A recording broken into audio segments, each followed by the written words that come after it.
Ayaw umanong pakawala ng TV5 si Coco Martin sa kabila ng mainit na usapin tungkol sa pag-terminate ng partnership nila sa ABS-CBN.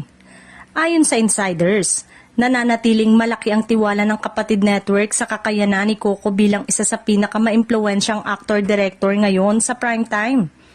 Kahit pa may malaking pagbabago sa lineup ng mga programa, mahalaga pa rin di umano para sa TV5 ang presensya ni Coco dahil malaki ang naitulong ng FPJ Batang Quiapo sa ratings at viewership ng network nitong mga nagdaang buwan.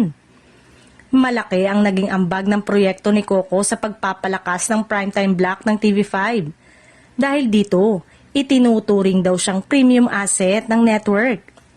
May ilang report na sinasabing gumawa pa ang TV5 ng proposal na at meeting sa aktor sa posibleng bagong collaboration nito sa aktor sakaling mangyari ang posible na renewal ng airing ng mga susunod na proyekto ni Coco. Bagamat walang opisyal na kumpirmasyon, may indikasyon na gusto pa itong panatilihin ng network sa kanilang lineup.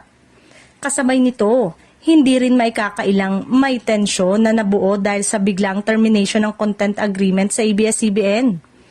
Pero ayon sa ilang source, hiwalay ang pagtrato ng TV5 kay Coco bilang isang individual talent at lead creative. Para sa kanila, isa siya sa iilang aktor na kayang magdala ng consistent na mataas na audience engagement. Kaya kahit may cooperate issues, hindi raw ito dapat maging hadlang para mawala siya sa kanilang network.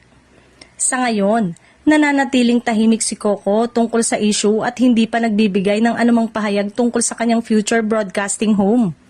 Gayunpaman, malinaw na kahit maraming pagbabago at intriga sa network landscape, isa siya sa iilang personalidad na ayaw pakawala ng TV5 dahil sa laki ng hatak, kredibilidad at tagumpay na dala niya saan mang platform mapunta.